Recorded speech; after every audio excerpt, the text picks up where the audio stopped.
Metroid, one of Nintendo's beloved franchises since its inception in the 1980s, and a gold standard of the self-titled Metroidvania subgenre of adventure games. With this, Mario and Zelda, I consider them to be Nintendo's trinity, the Nintendo, if you will. But in recent years, Metroid's reputation has been a roller coaster. I'm not saying the series is in another dark age, far from it, but rather, it's how Nintendo has been acknowledging their own series. In short, Metroid has been a series that has been successful, but at the same time is given very little notice from its creators. And with the upcoming Direct in June, I feel like now's a good time to discuss the recent negligence, or rather mishandling, of presenting this well-beloved franchise. I think the more recent example that comes to mind is with how Nintendo presents upcoming Metroid titles since 2017. In that year's big Switch spotlight for E3, Prime 4 was announced with little to no build-up.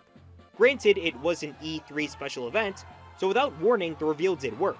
But it definitely shows that Prime 4 was in early stages of pre-production, since all we got, and still have, is just the logo, whereas other games in the presentation had either gameplay or story trailers. And not only that, but just a few minutes after the spotlight ended, the proceeding Nintendo Treehouse announced an official Metroid 2 remake as well as amiibos releasing later that fall.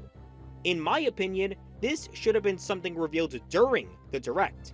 Yeah, I know that all of the games during the spotlight were for the Switch, but it wasn't like the 3DS was a relic by that point. It just released one of the best Fire Emblem games in the series, so it still had some juice left in it. And lest we forget, not even a full year had passed since both Federation Force came out and the DMCA takedown of AM2R. Showing Samus Returns in the Direct alongside the announcement of Prime 4 would give so many fans of the series hope that Nintendo does care for Metroid. Instead, Samus Returns was revealed during a Treehouse event that many people signed off on, myself included. And while Samus Returns did well, it wasn't really something that people grabbed onto immediately. I got my special edition copy of the game on the shelves of a GameStop months after I got my first copy. That's how under the radar it was. And with the reveal of Metroid Dread 4 years later, even that was somewhat mismanaged. The fact that the Direct brings up that Metroid Prime 4 is still being in development before the big news on Dread kind of alleviates some of the surprise and hype for Dread, since we the audience already knew that the next trailer was going to be on something for Metroid. Not that it mattered anyway, since the reveal of the new game being Metroid 5, let alone Metroid Dread, made everyone lose their minds. But it just shows that if this was any other series, Nintendo would not reveal that game the same way they did with Metroid. Let's compare this to the previous Direct. While Nintendo acknowledged that Tears of the Kingdom was still under development, in the meantime, Zelda fans were treated with an HD remaster of Skyward Sword later that year. So while it does sound somewhat similar to what happened with Metroid, here's the difference. Metroid Dread is not a Skyward Sword. It's not a remake or HD remaster. No, it's a brand new game. So subconsciously, presenting a game like this is kind of insulting.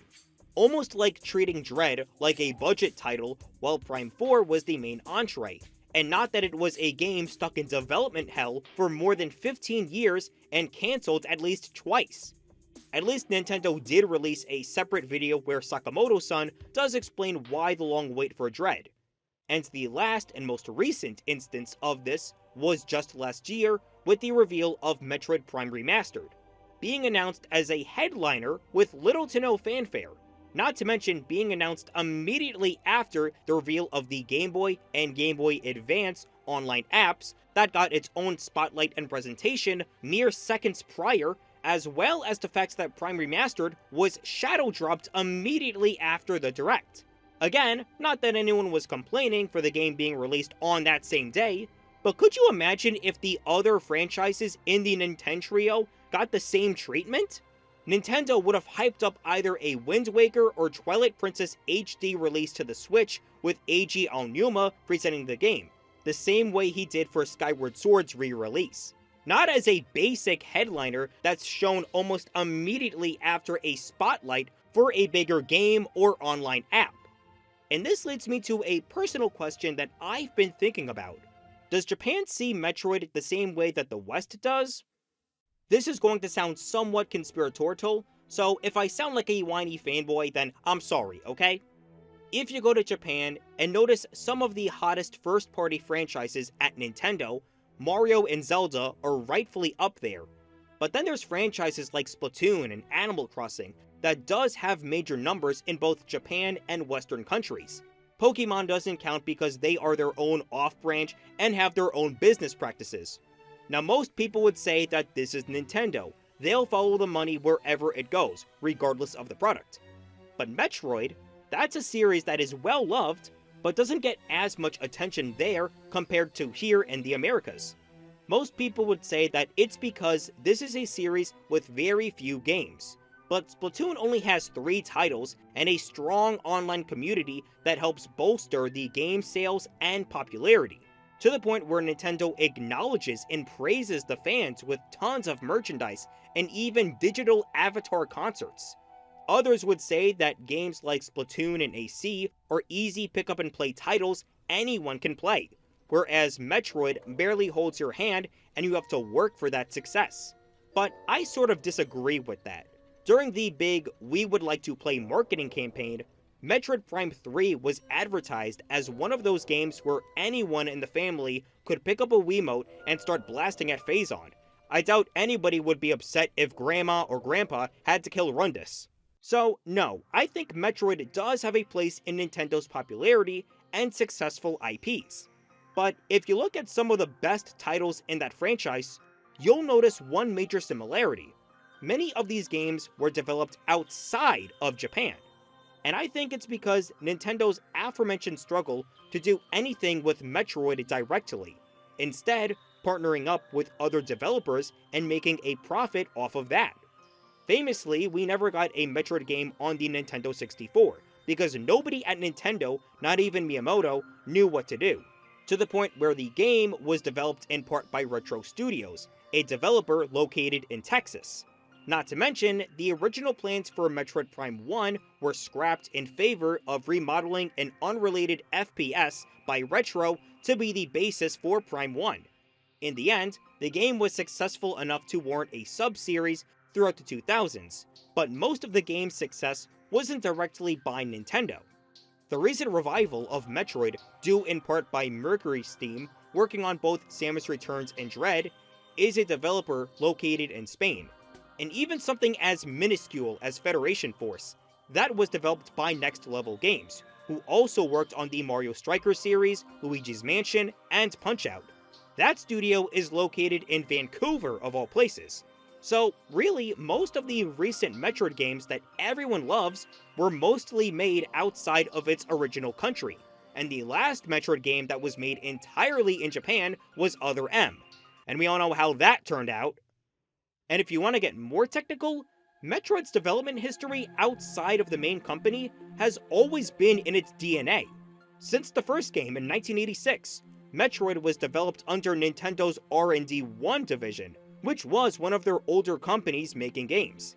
And while the division gave us staples to the company, such as Metroid, Kid Icarus, and the creation of Wario, arguably their biggest achievement was the Game Boy. Their success was nowhere near as marketable as the main Nintendo EAD division was, what with Mario and Zelda doing absolute numbers in sales, profit, and merchandise. So, in a way, Metroid has always been this outsider-looking-in franchise for Nintendo, yet has become a staple to both it and the gaming industry, mainly for its intriguing gameplay and music, to its leading lady being seen as an icon for female protagonists, to arguably the one factor that keeps Metroid alive, the fans. From speedruns to randomizers to fan games that don't get taken down, fans are always looking for the next Metroid thing to delve into. It's the fans who uncover shortcuts and sequence breaks in the series, whether or not if these routes were intentional. And because of that, it's the fans that keep Metroid relevant, even when Nintendo aren't around for the series, especially during the Dark Ages. But I'm not here to say that Nintendo will remain silent on Metroid. Following the backlash of Federation Force's reveal in E3 2015, Nintendo had to stop a direct in 2016 just to break down the mechanics of the game and what to expect. So Nintendo clearly knows how vocal the fan base can get. Shortly after the reveal of Dread, the top 3 best-selling titles on the Wii U's eShop were all Metroid games for the Virtual Console. And even today, you can experience all 5 mainline Metroid games on Switch. Granted, some of them are a bit outdated to future remakes, but most fans can take what they can get. Since the Switch's release, we got 2 new Zelda games, a remake and a remaster. For the mainline Mario games, not including Mario Kart, Mario Party, or anything else in between, we've only got 2 new games as well as 1 remaster. And for Metroid, it's been a remake, a remaster, and a new game each. So I feel like there is somewhat of a balance here, and it would help more if Prime 4 does get revealed sometime soon. So to wrap up this tangent, how should Nintendo treat Metroid? Well, in the same respect as any of their other big franchises, if you ask me. And I think Nintendo is aware of this themselves. We only have a month before the big Nintendo Direct, so it is possible that Prime 4 news is coming soon, for real this time. Both Mario and Zelda got their big games last year, and with the Switch successor on the horizon, it may be possible that Prime 4 could potentially be a launch title for that console in the same vein as Breath of the Wild was for the Switch, being cross-platform to the previous console. In fact, Metroid has a strange history having several pseudo-launch titles. Metroid Dread came out the same day as the Switch OLED model and was advertised in its commercials.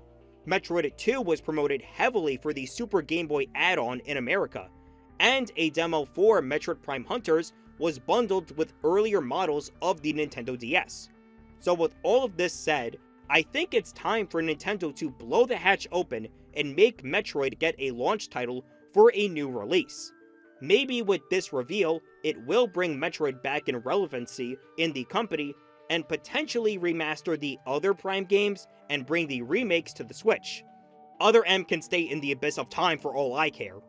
But of course, this is all just a fanboy's dream. It's not like I'm gonna make a Metroid summoning circle prior to the Direct to make all of these dreams come true. All we can do now is wait and see. And if we get anything, great. And if not, there's always next time. And you know, even though Metroid doesn't make as much of a profit as the other series that I've brought up in this video, the fact that it keeps going by its fans and is seen in the same ranks as those franchises, it's more than enough to recognize its importance in the gaming sphere. But I would also like to hear what others have to say. So, if you found this video interesting, or even comical for my ramblings, please consider leaving a like and subscribe for more content. With that, I'm AJ, and I'll see you all in the next one.